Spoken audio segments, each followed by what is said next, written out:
அதே மாதிரி நபிகள் நாயகம் என்ன சொல்லியிருக்கார் அப்படிங்கிறத நான் வாசித்து காட்ட விரும்புகிறேன். ஏன்னா ஆதாரத்தோடு சொல்கிறதான நமக்கு உகந்தது. தமிழர்களும் வந்து ஆதாரத்தோடு சொல்லக்கூடிய விஷயங்களை தான் வந்து ஏற்கின்ற பழக்கம் உண்டு. நீங்கள் அதில் என்ன சொல்கிறாங்கன்னா, ஒரு மனிதர் நபி அவர்களிடம் வந்து, அல்லாவின் தூதரே, நான் சிறந்த தோழமை கொள்வதற்கு மிக தகுதியானவர் யார் என கேட்டார். அதற்கு அன்னார், உமது தாய் என்றார்கள். பிறகு யார் என அவர் மீண்டும் கேட்டபோது, உமது தாய் என பதிலளித்தார்கள். பிறகு யார் என 3வது முறை கேட்டபோதும் உமது தாய் என்றே கூறினார்கள். 3 முறை கேட்டப்போ தாய் தான் சொல்றாரு. தோழமைங்கிறது என்ன, அவங்ககிட்ட இருந்தால் நீங்கள் பழக்க வழக்கங்கள் எல்லாத்தையும் நீங்கள் கற்றுக்க முடியும். நம்ம தமிழ் சமூகத்திலையும் நம்ம எப்படி சொல்கிறோம், தாய் தான் நமக்கு எல்லாமே கற்றுக் கொடுக்குறதா நம்ம வந்து சொல்கிறோம். கொற்றவைங்கிறது யார்? தாய் வழிபாடு. நம்ம தாய் வணங்கக்கூடிய ஒரு சூழ்நிலை. அப்போ அவர்களை தான் பிரதானப்படுத்துகின்றோம். அதற்கடுத்து யார் என அவர் திரும்ப கேட்ட பொழுது உமது தந்தை என்றார்கள். 4வது முறையாக கேட்கும்போது தந்தைங்கிறது. அப்போ நம்ம தாய் வழி சமூகத்தில் எந்த அளவுக்கு முக்கியத்துவம் தாய் கொடுக்குறோமோ அதே முக்கியத்துவம் அவங்க கொடுக்குறாங்களா அவங்க சமூகத்தில். இதை நீங்கள் எப்படி நீங்கள் வந்து ஆனால் நீங்கள் சனாதன தர்மத்தை பின்பற்றக்கூடிய அந்த மாற்று வழிபாடு, அந்த ஹிந்துன்னு சொல்லக்கூடியவர்கள் அவங்க என்ன பண்ணுறாங்கன்னு நினைக்கிறீங்க? சனாதன தர்மத்தில் எங்கே கொண்டு போய் பெண்மையை வைக்கிறாங்க? 6ஆம் நிலையில் கொண்டு போய் நிறுத்துறாங்க. தீண்டத்தகாதவர்களாக பார்க்கக்கூடிய நிலையில் ஒரு ஏதாவது மனித உருவில் உள்ள ஒரு ஃப்ளஷாக தான் அவங்க வந்து பார்க்குறாங்க. இதில் அப்படி இல்லையே. நீங்கள் இதில் மிகப்பெரிய ஒற்றுமை அல்லவா?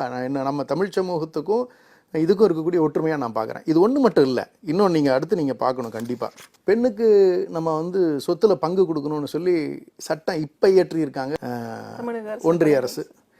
தமிழக அரசு 80களில் நமக்கு தலைவர் கலைஞர் அவர்கள் சட்டம் இயற்றிட்டார். ஆனால் நபிகள் நாயகம் அவர் எழுதியிருக்கக்கூடிய குரானில் அன்னைக்கே பெண்ணுக்கு சொத்தில் பங்குண்டுன்னு எழுதியிருக்காரு.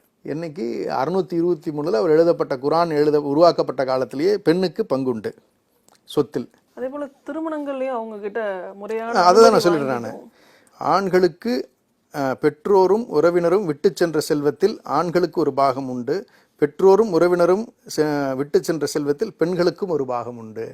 Equal share. ஆனால் இன்ஃபேக்ட் ஒரு படி அடுத்த சப்சிக்வெண்ட்டில் சொல்லுவார், ஆணுக்கு 2 பங்கு உண்டுன்னு சொல்லுவார். என்ன காரணம்னா, தாய் தகப்பன் மற்றவர்களையும் பார்த்துக்கொள்ள வேண்டிய கூடுதல் பொறுப்பு இருக்கின்ற காரணத்தால் அவருக்கு 2 பாகம். பட் ஆனால் பாக கணக்கில் வித்தியாசப்பட்டிருக்கலாம். பட் ஆனால் பெண்ணுக்கு பங்கு உறுதியாக கொடுக்கணும் அப்படின்னு சொல்லி எழுதப்பட்டிருக்கக்கூடியது அந்த காலகட்டத்தில் எழுதியிருக்காங்க. நம்ம இன்னைக்கு சட்டம் பாஸ் பண்ணுறோம், நீங்கள் அவங்கள பின்தங்கியவர்கள்னு சொல்கிறோம். அவர்கள் பெண்ணுக்கு உரிமை கொடுப்பதில்லைன்னு நம்ம வந்து சொல்கிறோம். அவங்கள கட்டாயப்படுத்தி அப்படி வச்சுருக்காங்கங்கிற மாதிரி ஒரு வெளி தோற்றத்துக்கு இருக்குது. அப்படி இல்லை, பெண்ணுக்கு சொத்தில் பங்குண்டுன்னு சொல்லி சொல்கிறாங்க. அதே மாதிரி நீங்கள் அடுத்து திருமணத்தை நீங்கள் எடுத்து பார்க்கணும். நீங்கள் சொன்னதுதான் சகோதரி, நீங்கள் ரொம்ப அழகாக சொல்லியிருப்பாங்க. அதுவும் மிகப்பெரிய தவறு. ஒருவேளை அவங்க வந்து கைம்பெண்ணாக இருந்தாலும் கூட விதவியின் கட்டளை பெறப்படாமல் அவளை எவருக்கும் திருமணம் செய்து வைக்க முடியாது. கன்னிப்பெண்ணின் அனுமதி பெறப்படாமல் அவளை எவருக்கும் திருமணம் செய்து வைக்க முடியாது. அதே மாதிரி அந்த திருமண உறவுல எனக்கு விருப்பம் இல்லைனாலும் அதுலேருந்து வெளியில் வர, அதையும் ரொம்ப அழகாக சொல்கிறாரு. அவர்களை நல்ல முறையில் மனைவியராக நிறுத்தி வைத்துக் கொள்ளுங்கள், அல்லது நல்ல முறையில் அவர்களை விடுவித்து விடுங்கள். தீமை செய்து துன்புறுத்தும் நோக்குடன் அவர்களை வைத்துக் கொள்ளாதீர்கள், அவர்களுடன் நல்ல முறையில் கூடி வாழுங்கள். இப்போ பெண்களை துன்புறுத்தக்கூடாதுங்கிறதும் தெளிவாக்குறாரு. விருப்பம் இல்லை அப்படின்னு சொன்னால் அவர்களை விடுவித்து விடுகின்ற உரிமையை அவங்களுக்கு கொடுக்கணும்னு சொல்லி அவரும் சொல்கிறாரு. கட்டாயப்படுத்தி நீங்கள் கூட வச்சுக்க கூடாதுன்னு சொல்கிறாரு. இதுதானே நம்ம பெரியார் அந்த காலகட்டத்தில் நமக்கு வந்து சொல்கிறது. நீங்கள் கட்டாயப்படுத்தக்கூடாது, பெண்ணுக்குன்னு தனி உரிமை இருக்குது. 600ல் இஸ்லாம் தோற்றுவிக்கப்பட்ட காலத்திலேயே குரானில் சொல்லப்படக்கூடிய வாசகமாக இருக்கும் பொழுது நம்ம தமிழ் சமூகத்திலையும் இதுதான் நம்ம சொல்கிறோம். நம்ம பெண்களை நீங்கள் அடிமையாக வச்சுருக்க முடியாதுன்னு சொல்லிட்டு அப்போ பெண்மைக்கு அவர்கள் கொடுத்துருக்கக்கூடிய இந்த 3 இடங்களிலுமே கொடுத்துருக்கக்கூடிய சொத்தில் பங்கு கொடுக்குறாங்க, தாயை முதன்மைப்படுத்துகிறாங்க, நீங்கள் திருமணத்தில் கட்டாயப்படுத்தக்கூடாதுன்னு சொல்கிறாங்க. இதை விட பெண்மைக்கு அவங்க என்னங்க முக்கியத்துவம் கொடுப்பாங்கன்னு நம்ம எதிர்பார்க்க முடியும்? அவ்வளவு சிறந்த நம்ம தமிழ் சமூகத்தில் என்னெல்லாம் ஒழுக்க நெறிமுறைகள் நம்ம பின்பற்றுகின்றோமோ அத்தனையும் இஸ்லாத்தில் இருக்கிறது. அப்போ நம்ம கருத்தோடு இவங்க ஒத்து போகிறாங்கன்னு தான் நம்ம சொல்ல முடியும். அப்படி தான் என்னுடைய பார்வைக்கு நான் பார்க்குறேன்னு வச்சுக்கோங்களேன். இது மட்டும் இல்லாமல் நீங்கள் சமூக நல்லிணக்கத்தை எப்படி அவங்க நடைமுறைப்படுத்துகிறாங்க, எப்படி வலியுறுத்துகிறார்கள் என்பதை நீங்கள் வந்து கண்டிப்பாக பார்க்கணும்.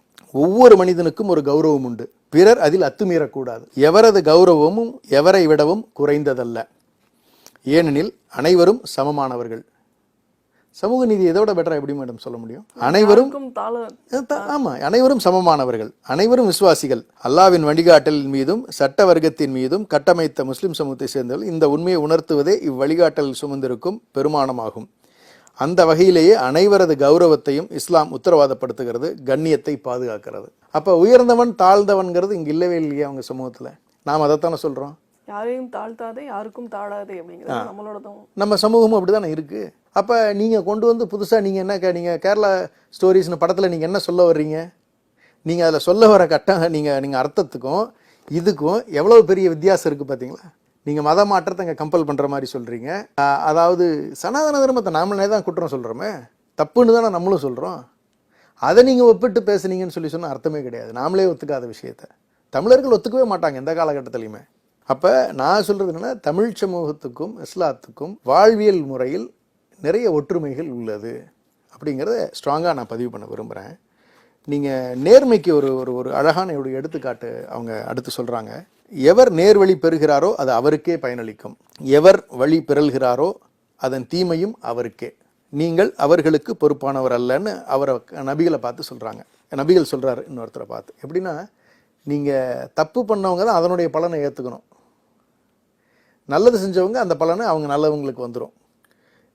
நீங்க தப்பு செஞ்சதுக்கு இன்னொருத்தரை பாதிக்கும்னு சொல்றதுங்கிறது நடைமுறைக்கு சாத்தியம் இல்லை. அதான் தனி மனித பொறுப்பு என்பது முழுமையானது. ஒவ்வொரு மனிதனும் அவனது செயலுக்கு பொறுப்பானவன், அவன் செய்யும் நன்மைக்கும் தீமைக்கும் அவனே பொறுப்பாளி, அதற்கான கூலி இம்மையிலோ மறுமையிலோ வேறொருவருக்கு வழங்கப்படுவதில்லை. அப்படின்னா இந்த ஜென்மத்திலேயோ மறு ஜென்ம இந்த கதையெல்லாம் இங்க இல்லை. நீ செய்யறதுக்கு உண்டான பலனை இதே இடத்துல நீ இங்கேயே அனுபவிச்சுக்க வேண்டியதுதான் அப்படின்னு சொல்றாங்க. இதை தானே நமக்கு திருக்குறள் வழியாகவும் நம்ம வந்து பார்க்குறோம். நம்ம என்ன சாப்பிட்றோமோ அதை நாம தானே ஜீரணம் பண்ணணுங்கிற மாதிரி தானே இது தெளிவாக சொல்லப்படுது. இன்னொருத்தருக்கு நம்ம சாப்பிட்றதுக்கு வந்து நம்ம பலன் நமக்கு தான் கிடைக்கும். விஷயத்தை நான் சாப்பிட்டேன்னு சொன்னால் அது எனக்கு தான் ஏறும். இனிப்பை நான் சாப்பிட்டேன்னு சொன்னால் எனக்கு தான் அந்த இனிப்பு தெரியும், இன்னொருத்தருக்கு தெரிய வாய்ப்பு இல்லை. அது மாதிரி அவரவர்கள் செய்கின்ற நல்லது கெட்டதுகளுக்கு அவரவர்களே பொறுப்பாவார்கள். இது எவ்வளவு பெரிய ஒரு நேர்மைக்கு உண்டான ஒரு வழிமுறையா இருக்கு. இஸ்லாம் சொல்லியிருக்கிற நெறிமுறைகளும் நம்மளோட சங்க இலக்கியம் சொல்லியிருக்கிற நெறிமுறை ஏதாவது ஒத்து வருது? இது எல்லாமே நம்ம சங்க இலக்கியங்கள்ல புறநானூறுல சொல்லப்பட்டிருக்கக்கூடிய நெறிமுறைகள், வாழ்வியல் நெறிமுறைகள். உயர்ந்தவர் அல்ல தாழ்ந்தவர் அல்லங்கிறதும் நமக்கு சங்க இலக்கியங்கள்ல உள்ள விஷயங்கள் தான். நீங்க கொற்றவைன்னு தாய்வழி சமூகத்தை சிறப்புப்படுத்துறதும் நமக்கு இருக்கக்கூடிய வகையில சொல்லப்பட்டிருக்கக்கூடியது தான். நீங்க இன்னும் கொடை வள்ளலுக்கு அவங்க அழகா சொல்றாங்க. நீங்க பாருங்க, நம்ம வந்து இந்த நான் எதில் பார்க்குறேன்னா, குணநலன்களுக்காக நம்ம போற்றுவது தான் நம்மளுடைய புறநானூறு. இப்போ நான் சொல்லியிருக்கிறது எல்லாமே குணநலன்களை பற்றி தான் பேசிட்டு வரேன். திரும்ப மனிதர்களிடம் இருக்க வேண்டிய நல்ல குணநலன்கள் என்ன அப்படிங்கிறத இஸ்லாத்தில் சொல்லப்பட்டிருக்கு, புறநானூரில் சொல்லப்பட்டிருக்கிறதும் அதுதான். கொடைக்கு ஒரு ஒரு அழகான ஒரு எக்ஸாம்பிள் எடுத்துக்காட்ட விரும்புகிறேன். என்ன அவங்க சொல்கிறாங்கன்ட்டு. தர்மத்தை மறைவாக செய்வதும் வறியவர்களுக்கு ரகசியமாக கொடுப்பதுமே சிறந்தது. ஒரு புறத்தில் இது பெறுபவர்களது கண்ணியத்தை பாதுகாக்கிறது, மறுபுறத்தில் பெருமையையும் ஆணவத்தையும் தடுக்கிறது. நீங்க ஒரு தர்மம் பண்ணிட்டு நான் இவங்களுக்கெல்லாம் செஞ்சிருக்கேன்னு பெருமையா சொல்ற அந்த ஆணவத்தையும் தவிர்த்துருது. ஐயோ இவங்ககிட்ட நம்ம கையேந்தி உதவி கேட்டுட்டோமேங்கிற அவனுக்கு ஒரு ஒரு தாழ்வு மனப்பான்மையோ அல்லது அவங்களுடைய கண்ணியத்தை குறைக்கின்ற ஒரு நிகழ்வாவோ அது அமையாமலும் இருக்கணும். மறைவாகவே உதவிகளை செய்யுங்கள்னு சொல்றாங்க. இது கொடையா இருக்கக்கூடிய விஷயத்த. அப்ப இது மாதிரியான நல்ல குணநலன்களை போற்றுவது அவங்க வழக்கத்துல நான் பாக்குறேன் மேடம். அதேதான் இஸ்லாம் சொல்லியிருக்க ஒரு இன்னொரு விஷயம் என்னன்னா, தர்மம் வீட்டில இருந்து தொடங்கணும். இப்ப நீங்க சொன்ன மாதிரி அதே மாதிரி அவங்க ரம்ஜான் டைம்லயும் சரி, அவங்க தர்மம் விஷயங்கிறது வந்து எல்லாருக்குமே ஒரு அது குறிப்பிட்ட சதவீதம் உங்களுடைய வருமானத்திலிருந்து நீங்கள் கண்டிப்பா வந்து தர்மமா நீங்க வந்து செய்யணும். எளியவர்களுக்கும் வறியவர்களுக்கு நீங்க வந்து தானமா வந்து வழங்கணும்னு சொல்லி கட்டாயப்படுத்தியிருக்காங்க. அது இப்போ வரைக்கும் அந்த பர்சன்டேஜ் செய்யணுங்கிறது ஒரு ஃபாலோ பண்ணிட்டு தான் இருந்துகிட்டே தான் இருக்கு. அதனால நான் என்ன சொல்ல வரேன்னா, இங்க வந்து நீங்க வேறு விஷயங்களை சொல்லி இஸ்லாத்தினுடைய வாழ்வியல் முறையை பின்பற்றுகின்றவர்களையும் தமிழர் வாழ்வியலை பின்பற்றுகின்றவர்களும் ஒத்த கருத்தில் இருக்கக்கூடியவராக இருப்பதனால் பிரிப்பது என்பதோ அல்லது வேறு காரணங்கள் சொல்லி இங்கு ஜாதி கலவரங்களை உண்டாக்க முயற்சி செய்வதோ எடுபடாது, நடக்கவே நடக்காதுங்கிறத முதல்ல